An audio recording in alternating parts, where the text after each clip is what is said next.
ওম শান্তি, জয় শ্রীকৃষ্ণ, রাধে রাধে। আজকে একটা একটু গম্ভীর টপিক নিয়ে এসেছি, যেটা সম্পূর্ণ স্পিরিচুয়াল বা আধ্যাত্মিক বলা যেতে পারে। শূন্যতা থেকে পূর্ণতার যাওয়ার একটা পরিক্রমা, এক আধ্যাত্মিক চেতনা যা আমাদের অস্থির মনকে শান্ত করবে, এক নতুন দিক উন্মোচন করবে। আজ আমরা আলোচনা করব শূন্য নিয়ে, বা সেই শূন্যতার খোঁজ করব যা আমাদের পূর্ণতার মার্গ দর্শন করবে। অবশ্যই চ্যানেলটা ঘুরে দেখবেন, ভালো লাগলে ভিডিওগুলো শেয়ার করবেন, লাইক করবেন, সাবস্ক্রাইব করবেন, বেল আইকনটা প্রেস করে দেবেন। সমস্ত লাইভের নোটিফিকেশান এবং ভিডিওর নোটিফিকেশান আপনার কাছে সবার আগে পৌঁছে যাবে। ভিডিওটা স্কিপ না করে পুরোটা শুনুন, অপরকে শেয়ার করুন। আমাদের জীবন কিন্তু একটা অনন্ত ছুটে চলা। আমরা অবিরাম কিছু না কিছু পাওয়ার জন্য ছুটে চলি, বিদ্যা, বুদ্ধি, ধন, সম্পদ, প্রতিপত্তি, নাম, মর্যাদা ইত্যাদি ইত্যাদি। মনে করতে থাকি যে এই সব কিছু যা আমি চাইছি সেগুলো পেলেই বুঝি আমার সমস্ত পরিপূর্ণতার অনুভব হবে। কিন্তু অদ্ভুত হচ্ছে, আমরা যখন এগুলো পেয়ে যাই তখন আমাদের মন কিন্তু সম্পূর্ণ সুখী হতে পারে না। আরও কিছু চাই, আরও কিছু চাই, এরকম খোঁজ আমাদের চলতেই থাকে।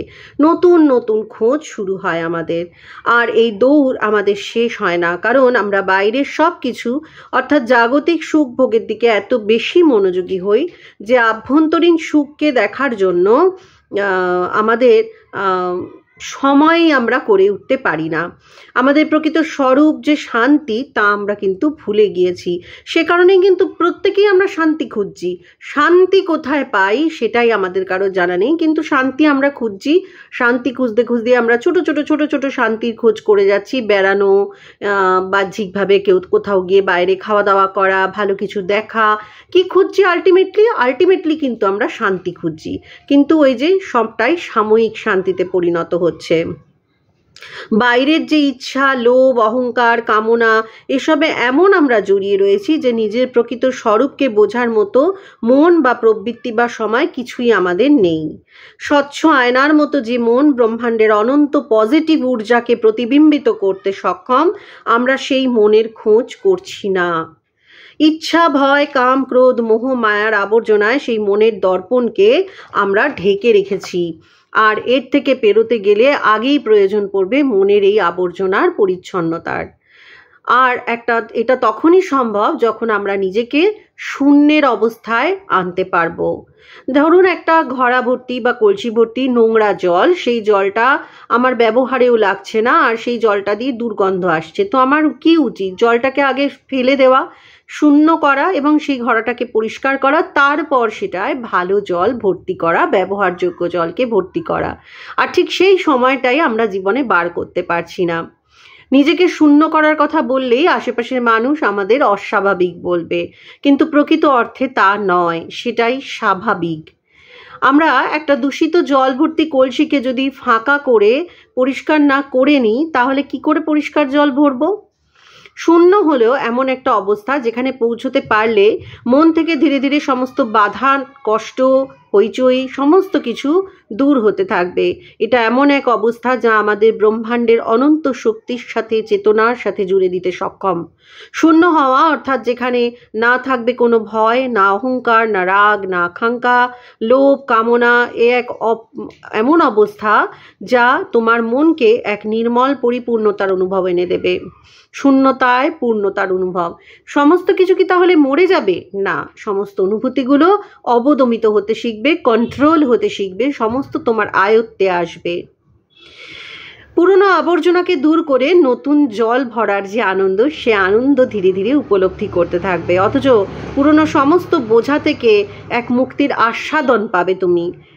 খালি কলসি ভরার মতোই খালি মনে ব্রহ্মাণ্ডের সমস্ত সম্ভাবনা, সমস্ত শক্তিকে ভরে নেওয়ার ক্ষমতা থাকে। কিন্তু এই শূন্য অবধি পৌঁছানো এত সহজ নয়। এ এক লম্বা ধৈর্যশীল রাস্তা, কঠিন রাস্তা। এর জন্য সবার আগে চাই ভিতরের আলোড়ন আর ভিতরের চিৎকারকে শান্ত করার, নিজের প্রতি নিজের সমস্ত সংশয় দূর করে নিজের বিশ্বাসকে দৃঢ় করার, সংকল্পকে দৃঢ় করার। এই আলোড়ন শান্ত করার জন্য প্রয়োজন সমর্পণ, ইচ্ছা, আত্মজাগরণ আর অভ্যাসের। কি কি প্রয়োজন? সমর্পণ, ইচ্ছা, আত্মজাগরণ আর অভ্যাস। এর জন্য নিজেরও অপরের জীবনকে সাক্ষী দ্রষ্টা হয়ে দেখার অভ্যাস জরুরি। যা কিছু হচ্ছে সাক্ষী হয়ে দেখার অভ্যাস করাটা প্রচণ্ড প্রয়োজন। এটা মোটেও এত সহজ কাজ নয়, দীর্ঘদিনের অভ্যাসের প্রয়োজন। আমি না, আত্মা আমি না, আমি হলাম আত্মা, এই যে চিন্তাটা, যে আত্মাটা একটা শরীর থেকে আরেকটা শরীরে চলে যায়, আমি সেই আত্মা, আমার অরিজিন হচ্ছে সেই আত্মা। তৃতীয় ব্যক্তিরূপে নিজেকে সাক্ষী করতে হবে, নিজেকে দেখতে হবে, তবেই কিন্তু আমরা জীবনে কিছু শিখতে পারবো বা পরিবর্তন আনতে পারবো। যা কিছুই হবে তাকে একটা নদীর ধারে শান্ত হয়ে বসে দেখার অভ্যাস করতে হবে। মনে মনে ভাবতে হবে যে নদীর জলে যতই আলোড়ন হোক, আমি শান্তভাবে শুধুই দেখব, অবিচল, অচল, অডল হয়ে। এই অভ্যাস মনকে শান্ত করবে। আর এই অভ্যাসের ফলে আমাদের অহংকার থেকে মুক্তি ঘটবে। মন হবে একদম স্বচ্ছ নিটোল জলের মতো। মায়ার কবল থেকে মনকে সরে আসবে মন ধীরে ধীরে। এই শূন্যতায় নিজেকে পৌঁছানোর জন্য সবচেয়ে শক্তিশালী অস্ত্র হচ্ছে ধ্যান, যোগ বা মেডিটেশন। একাগ্রতা বাহ্যিক স্বভাবে শান্ত ভাব। বাহ্যিক স্বভাব আমার যত আমি শান্ত করতে পারবো, ততই আমার ভিতরে একাগ্রতা বাড়বে এবং আমার সমস্ত কিছুতেই পরিবর্তন আসবে। আচার ব্যবহার, ধ্যান হলো এমন এক শক্তি যা আমাদের লৌকিক বা জাগতিক জগৎ থেকে আধ্যাত্মিক জগতে যাবার একটা পথ দেখায়। প্রতিদিন কিছু সময় নিজের নিঃশ্বাস প্রশ্বাসকে কেন্দ্রীভূত করতে শেখার প্রয়োজন। কিছু সময় নিজের সাথে বসতে শিখুন, মন শান্ত হবে। নিঃশ্বাস প্রশ্বাস হলো জীবনের ধারা। যখন আপনি সেদিকে মন নিযুক্ত করবেন কিছু সময়, তখন আপনার মন ধীরে ধীরে শান্ত হবে এবং আপনাকে একটা শূন্যতার গভীর উপলব্ধি করতে সাহায্য করবে। শুধুমাত্র নিজের নিঃশ্বাস প্রশ্বাসের উপর একটা কনসেন্ট্রেশন আনা, এটা খুব কঠিন নয়। এর সাথে যদি মন্ত্র জপের অভ্যাস করতে পারেন, যদি আপনি দীক্ষিত হন, আবার আপনার দীক্ষা মন্ত্র বা যে কোনো মন্ত্র, রাম, শিব, রাধা, ওম, যে কোনো রকম একটা মন্ত্রের সাথে বা হরিনাম, যা কিছু একটা জপ করার অভ্যাস, যে কোনো মন্ত্র জপের অভ্যাস আমাদের মনকে একাগ্র হতে সাহায্য করে, নিবিষ্ট করতে সাহায্য করে, মনকে শান্ত করতে সহযোগিতা করে। আপনাকে সেই শূন্যের সাথে জুড়বে এই মন্ত্র জপ এবং ধ্যান, যেখানে গভীর শান্তি আর একাকিত্বের এক সুন্দর অনুভূতি আছে। দেখুন, শান্তি চাই, অথচ তার জন্য করি না কিছুই, করার সময় পাই না। তা বললে কি আর শান্তির খোঁজ পাবেন? প্রাণায়াম, যোগব্যায়াম, এই সকল কিছুই এক্ষেত্রে উপকারী। এই সকলই ভিতরের ঊর্জাকে জাগাতে সাহায্য করে। কিন্তু তারপরে আমরা যখন বাহ্যিক জীবনে আবার ফিরে আসি, জাগতিক পরিবেশে, আমরা আবার নিজেদের নিত্য নৈমিত্তিক কাজে ঢুকে যাই। আমরা আবার অন্যের নামে নিন্দা করা, আলোচনা করা, এই সব কিছুতে মনোনিবেশ করে ফেলি। কিছুদিন এগুলো থেকে নিজেকে সরিয়ে রাখার অভ্যাস করুন।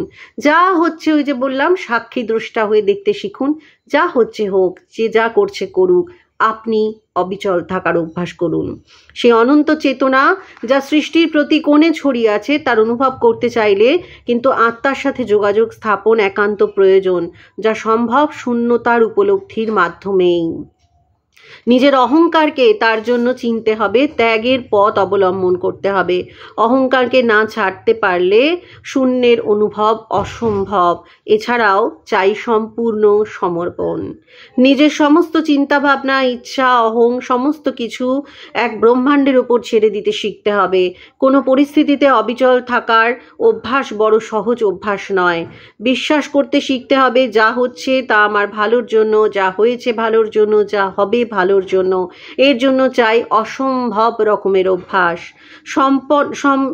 সমর্পণ আপনাকে শূন্যতার সেই গভীরে নিয়ে যাবে, যেখানে আপনি পূর্ণতার অনুভব করতে শুরু করবেন। তো নিজেকে পূর্ণ করার আধ্যাত্মিক উপায় হলো জাগতিক জগতে সংস্কার অভ্যাসের শূন্যতার দিকে ধীরে ধীরে নিজেকে নিয়ে যাওয়া। এর দ্বারা যে শুধু নিজে ভালো থাকতে পারবেন তাই নয়, আপনার ঊর্জা শক্তিশালী হওয়ার সাথে সাথে আপনার আশেপাশের মানুষদেরও পরিবর্তন আসবে, যেটা আপনি নজর করতে পারবেন, বুঝতে পারবেন, দেখতে পারবেন। আপনি যত পরিবর্তন হবেন, আপনার আশপাশের মানুষ অবশ্যই পরিবর্তন হবে, আমার গ্যারেন্টি। যখন আপনি শূন্য হতে পারেন তখন আপনার মধ্যে এক অনাবিল আনন্দের স্রোত অনুভব হয়, যা আপনাকে পূর্ণতার অনুভব করায় এবং একাকিত্বের অনুভব করায়। এবং আরেকটা জিনিস বলবো যে সবটাই কিন্তু সময় সাপেক্ষ। সময় দিন, ধৈর্য রাখুন, ধৈর্যটা এক্ষেত্রে সবচেয়ে বড় ব্যাপার। এই অবস্থায় আপনি সমস্ত কিছুই পাওয়ার আনন্দ অনুভব করতে পারবেন, কারণ ব্রহ্মাণ্ডের প্রবাহের সাথে আপনি একমাত্র এই অবস্থাতেই এক হতে পারেন। আর এই একাকিত্বের অনুভবই আপনার আত্মার গভীরে সেই অনুভূতি জাগাবে যা আপনার কাছে সত্যিই অর্থবহ। শান্তি, জ্ঞান, আনন্দ, প্রেম, অনন্ত সত্যির খোঁজ পাবেন আপনি, যেগুলো কমপ্লিট উপলব্ধির বিষয়।